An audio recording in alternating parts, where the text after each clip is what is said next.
The silhouettes burning, embers rising high, like a chemical fire. The flame won't die. Intertwine, darling, you and I.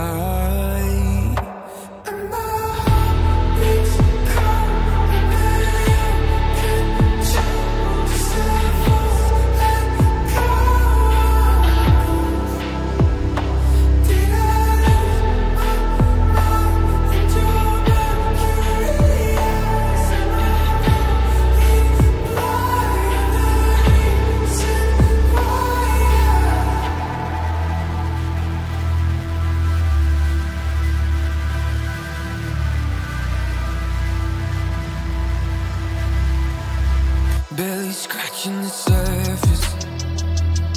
This obsession of mine is feeling the furnace.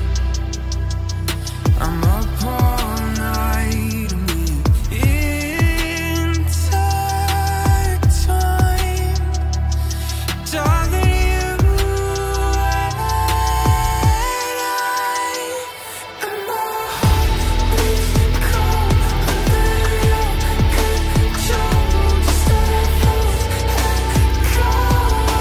Just let loose and go. Did I lose my mind in your mercury eyes? Am I going blind? Beach cold under your control.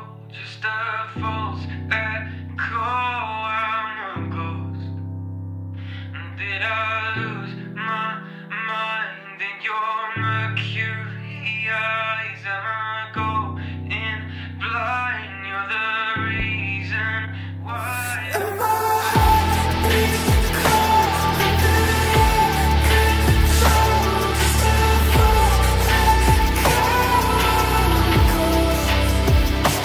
Did I lose my mind in your mercury eyes? Am I going blind?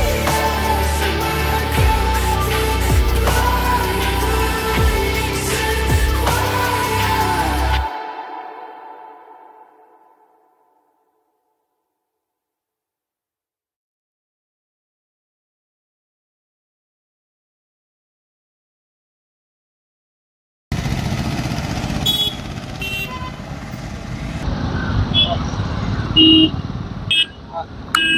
नमस्कार, मी प्रभाकर लोंढे, खडतर प्रवास वर्तमानपत्राचा तथा खडतर प्रवास YouTube चॅनलचा मुख्य संपादक। आज आपण शहरातले दिनांक 30, 31 आणि 1 या 3 दिवसामध्ये शहरामध्ये जे 15 मीटरच्या आतमध्ये अतिक्रमण करून आलेले जे लोक आहेत त्यांचं अतिक्रमण हटवण्याचं काम सार्वजनिक बांधकाम विभागाच्या अधिकाऱ्यांनी केलेलं आहे। खरं म्हणलं तर त्या अधिकाऱ्याचं कौतुक करावं की या अगोदर सार्वजनिक बांधकाम विभागाच्या कुठल्याही अधिकाऱ्याने अशी थेट कारवाई केलेली नाही। या अधिकाऱ्याने थेट कारवाई केली। जे सार्वजनिक बांधकाम विभागाच्या या औरंगाबाद सोलापूर जाणाऱ्या धाराशिव शहरातून जाणाऱ्या महामार्गाच्या 15 मीटर आतमध्ये ज्यांचं अतिक्रमण आहे त्यांना यांनी सुट्टी दिलेली नाही। ते कायद्यात बसून 100% कारवाई पूर्ण झालेली आहे।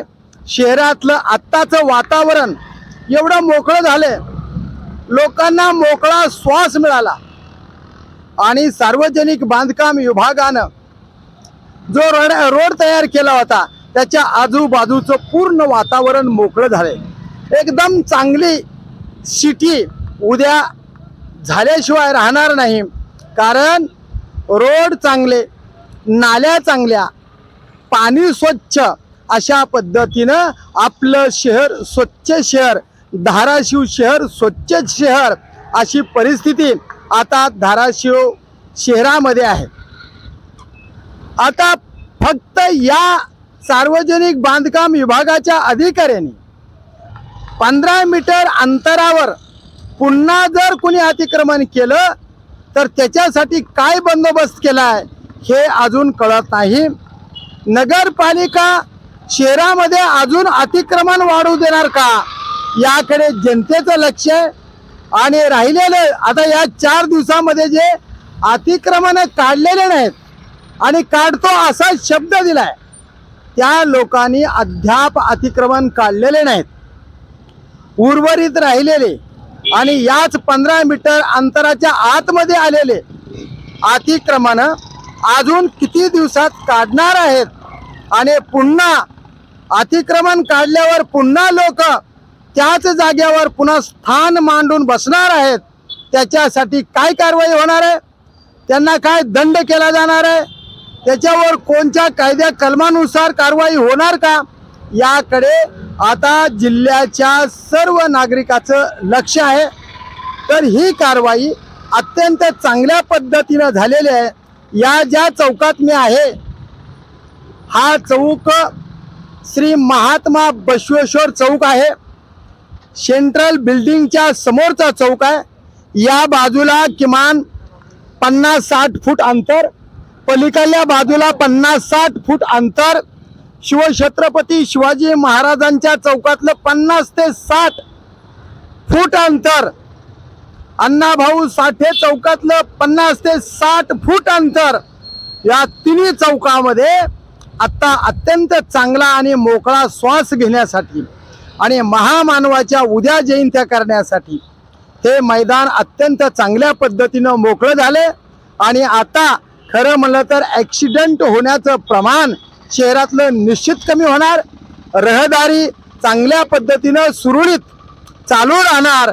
म्हणून सार्वजनिक बांधकाम विभागाच्या प्रकाश मोरे साहेब असतील, SK चव्हाण साहेब असतील, बाबासाहेब थोरात साहेब अधीक्षक अभियंता असतील, या सर्व कर्मचाऱ्याचं खडतर प्रवास YouTube चॅनलच्या वतीने खरंच म्हणलं तर अभिनंदन करावं लागेल. आता राहिलेलं अतिक्रमण अजून तात्काळ लवकरात लवकर काढावं, कारण शासकीय विश्रामगृहाची भिंत सुद्धा 15 मीटर अंतरामध्ये येते. जिल्हा परिषदेची भिंत तशीच दिसते, पंचायत समितीची भिंत तशीच दिसते, MSCBची जी भिंत तशीच दिसते. आणि ताज हॉटेलच्या पुढचं जे समोरचं बांधकाम आहे ते सुद्धा अतिक्रमणात दिसतं. पेट्रोल पंपाच्या समोरचं देशपांडे स्टँडचं अतिक्रमणात दिसतं. याच्यावर सुद्धा योग्य ती कारवाई झाली पाहिजे अशी जनतेची मागणी आहे. तर सर्व या कारवाईला लोकांनी सहमती दर्शवली, तुमच्या कामाचं स्वागत केलं. आता जिल्हाधिकारी साहेब आणि नगरपालिकेचे CEO मॅडम यांनी पुन्हा अतिक्रमण होऊ द्यायचंय का याचा विचार करावा. आणि जर अतिक्रमण करीत असतील तर त्यांना दंड काय लावणार, कारवाई कशी करणार आणि अतिक्रमण करणाऱ्या माणसाला धाक कसा बसवणार याच्याकडे आता शहरातल्या आणि जिल्ह्यातल्या जनतेचं लक्ष आहे. तर बघूया येणाऱ्या काळामध्ये पुन्हा अतिक्रमण होणार का आणि जर अतिक्रमण झालं तर त्याच्यावर कारवाई होणार का ते पाहूया येणाऱ्या काळातच. मी प्रभाकर लोंढे, खडतर प्रवास वर्तमानपत्राचा तथा खडतर प्रवास YouTube चॅनलचा मुख्य संपादक. या चॅनलला सबस्क्राईब करा, शेअर करा, लाईक करा, बेल आयकॉनचं बटन दाबा आणि असेच वेगवेगळे समाजहिताचे, शहराच्या प्रगतीचे, सर्वसामान्यांच्या अन्यायाला वाचा फोडणारे व्हिडिओ पाहण्यासाठी खडतर प्रवास YouTube चॅनल सबस्क्राईब करा. धन्यवाद. धाराशिवकर. जय हिंद, जय महाराष्ट्र.